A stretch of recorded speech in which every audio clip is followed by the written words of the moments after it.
Sejam bem-vindos a mais um vídeo aqui no meu canal. Hoje eu tô aqui com o João Arthur. Tudo bom, João? Tudo bem? Hoje a gente vai falar sobre formas diferentes, alternativas de você conseguir dividendos mensais. João, ao longo dos últimos anos, o investimento em ações e em fundos imobiliários ganhou uma ascensão aí. Todo mundo fala disso, todo mundo gosta de dividendos dessas categorias, não tem nada de errado, a gente gosta, eu gosto muito, né, de ações de fundos imobiliários, mas não são as únicas categorias que provêm dividendos com uma certa regularidade. E no vídeo de hoje a gente vai falar sobre novas categorias que estão surgindo para você que gosta de dividendos mensais. Mas antes de começar o vídeo, já se inscreve no canal. Bom, João, a gente preparou duas categorias novas, né, que têm ganhado relevância para quem gosta de dividendos mensais. Qual é a primeira? A primeira é FIAGRO, Thiago, que eu acho muito importante, né, porque todo mundo fala, né, o agro é o motor da economia brasileira. E o agro estava muito subrepresentado no mercado de capitais do Brasil. A gente tinha algumas poucas empresas listadas, mas principalmente para o investidor que queria renda mensal, estava acostumado ali com o pinga-pinga do fundo imobiliário, que muita gente se vicia nesse pinga-pinga, né, o vício do bem, ele não tinha muita alternativa.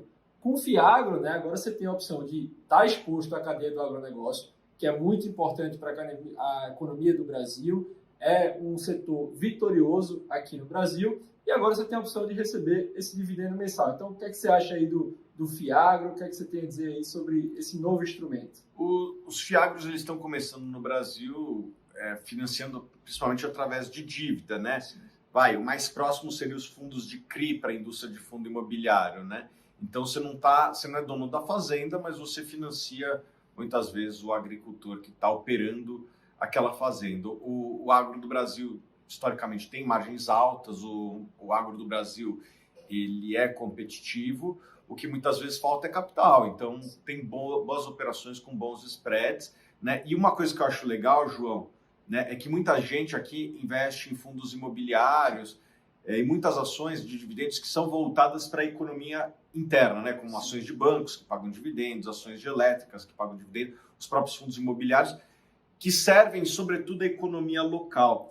O agro brasileiro, ele serve à economia global. Óbvio que eu estou generalizando, né? Tem parte do agro brasileiro que serve à economia local, quem planta cebola, abacate, essas coisas aqui, né?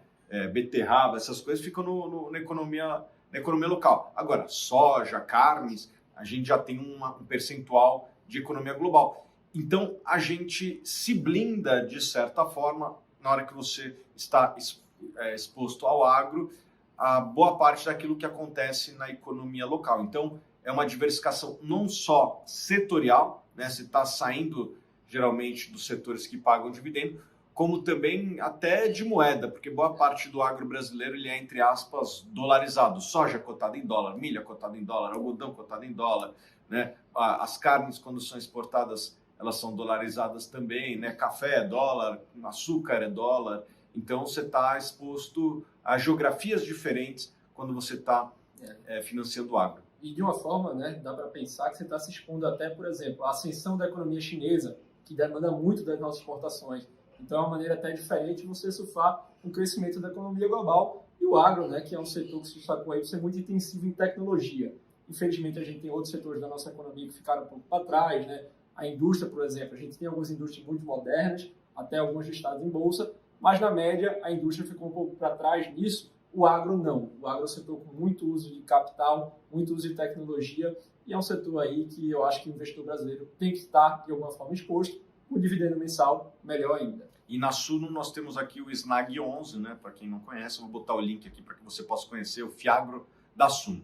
Qual é a segunda categoria que a gente selecionou aqui, João? A segunda categoria é fundo de debênture de infraestrutura. Que eu acho que você pode falar aqui um pouquinho, né, do que são as debêntures. Qual a diferença da debênture de infraestrutura para a debênture comum, por exemplo? São principalmente os incentivos fiscais, né? O Brasil ele tem uma carência de infraestrutura e as debêntures de infra elas têm uma série de incentivos fiscais. Basicamente isso. Basicamente. Quer explorar um pouco mais essa questão? Sim. O investidor pessoa física, quando ele compra uma debênture de infraestrutura, ele tem isenção de imposto de renda. O que acontece? Se você comprar uma debênture comum aí, né, de qualquer empresa, quando essa debênture vencesse, ali, depois, digamos, 5 anos, você ia pagar um imposto de 15%. A debênture de infraestrutura, não. Você tem a isenção de imposto. É um mecanismo, na minha visão, muito inteligente, porque, como você falou muito bem, o Brasil tem um déficit de infraestrutura. A gente precisa financiar isso. Então, alinharam-se os incentivos. O Brasil precisa de capital, o investidor precisa de um incentivo a mais. Então, a gente tem a isenção para financiar projetos de infraestrutura, e aí, desde projetos de energia, até projetos de telecomunicação, projetos de saneamento, uma série de projetos entram nessa linha de debênture de infraestrutura, e aí surgiram os fundos de debênture de infraestrutura, né? Tem alguns aí famosos, de casas bem conhecidas, que passaram a pagar dividendos mensais justamente como uma forma de atrair investidor pessoa física, né? Eles antes pagavam dividendo semestral, mas eles viram, né, que o investidor pessoa física ele gosta muito daquele pinga-pinga, passaram a pagar dividendos mensais, né? A gente tem até aqui, né, no futuro a gente vai ter também, né, nosso Sim. papel nesse segmento. Né? Vamos lá, na Bolsa dia 7, vou apertar o botão, né, e vamos inaugurar o SNID 11. Vou botar também o link aqui, mas não só a Suno tem, né, outros fundos aqui. Itaú, que se não me engano Cadif, IFRA do Itaú. IFRA 11. IFRA 11. Exato. Cabe. Tem o da XP, XSpeed, tem o BODB. Isso. Que mais? Tem vários aí. Vários, o BTG tem, o Inter tem, todo mundo aí está entrando nesse mercado, né? É uma forma de você oferecer aí um serviço ao seu investidor que quer investir e também uma forma de você financiar a infraestrutura do Brasil. Sim, a infraestrutura, pessoal, é muito importante que a gente não generalize.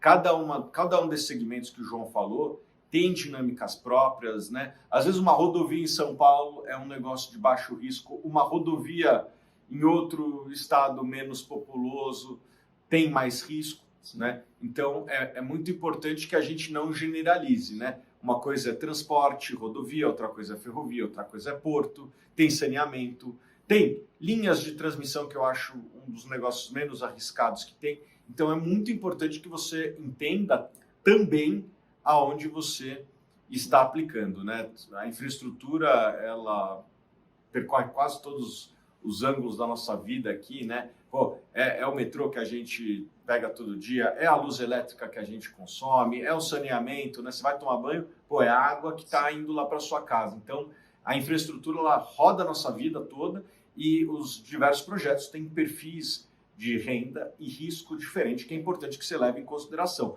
Mas os fundos de infraestrutura, né, que investem em debêntures de infra, eles podem ser uma alternativa e vários deles já estão pagando dividendo mensal para você que gosta de dividendo mensal. Lembrando, né, que os fundos de debênture de infra você também está aplicando na parte de renda fixa. Então, o que eu quero dizer com isso? Se o projeto for maravilhoso, né, pô, financiamos aqui o metrô de São Paulo e já nasceu cheio aqui, né? Tem uma linha aqui, se não me engano, a linha amarela já nasceu cheia. Assim, primeiro dia já estava cheio, né? Aliás, isso é bom do Brasil. Como a gente investe pouco em infraestrutura, na hora que investe, dificilmente dá erro, porque já tem uma demanda tão forte pela infraestrutura, né? Pô, se o negócio dá certo, o máximo que acontece para quem é credor é receber o combinado, né? Se você aplica como acionista, aí você pode pegar o upside. E daí a gente fala do último ponto que a gente selecionou, que são os FIPs e ES, né? Que ao contrário dos fundos de debênture de infra, que aplicam na dívida, aqui você está se tornando um sócio do projeto, né? Para o bem e para o mal. Bom, qual que é o, entre aspas, o problema do FIPE, né? É só para investidor qualificado. Né? Ou seja, aquele investidor que tem mais de R$1 milhão ou que fez provinha lá para passar, né? Exatamente. O investidor qualificado tem que se declarar ali, né, como qualificado. Isso. E além disso, são poucos fundos que pagam mensal, a maior parte é trimestral, certo, João? Exatamente. Trimestral, né? Alguns pagam até um pouco mais espaçado, né? O que eu acho que você tem que ter em mente aí, o próprio nome, a sigla, né? Fundo de investimento em participação. Então, você está participando ali como sócio, né, você vai ter os riscos aí. Se um projeto der muito certo e ele vender, por exemplo, esse projeto para alguma empresa listada, você vai ter um lucro muito grande, ter um dividendo não recorrente muito alto. Mas se o projeto der errado, às vezes tem riscos, né? A própria debênture também tem riscos, né? você vai lidar com a perda aí desse investimento. Mas é uma classe que eu acho que tem muito a crescer, Thiago, a se popularizar. Vai crescer. A demanda de infraestrutura no Brasil ela é enorme, com certeza vai ter bons projetos chegando a quem quer investir em infraestrutura, tanto na parte de dívida como na parte de participação, sendo sócio do projeto. Vamos falar aqui alguns nomes. PFIN 11 é um dos maiores. O da 20 também. Qual que é o da 20? O da 20, se eu não me engano, é PCI E11. PCI acho que é do Pátria. Desculpa, do Pátria, que é a concorrente da 20. Isso, então, da 20 eu vou ficar devendo aqui o ticker. Tá bom. Mas enfim, depois vocês procuram na internet, tem vários tickers aí, né? João, só para finalizar aqui, eu acho que apesar da gente gostar de dividendos, é importante fazer um alerta, né? Sim. Eu vejo principalmente aí em Fiagro, né? O pessoal comprando indiscriminadamente os fundos de maior yield. Pessoal, tem que tomar cuidado. Sim. Muitas vezes você está emprestando para empresas que têm riscos extremamente elevados e o problema do risco é que você só percebe quando dá errado. Né? Então, eu vejo que a maior parte dos investidores eles não atuam de maneira preventiva, tirando o risco da sua carteira.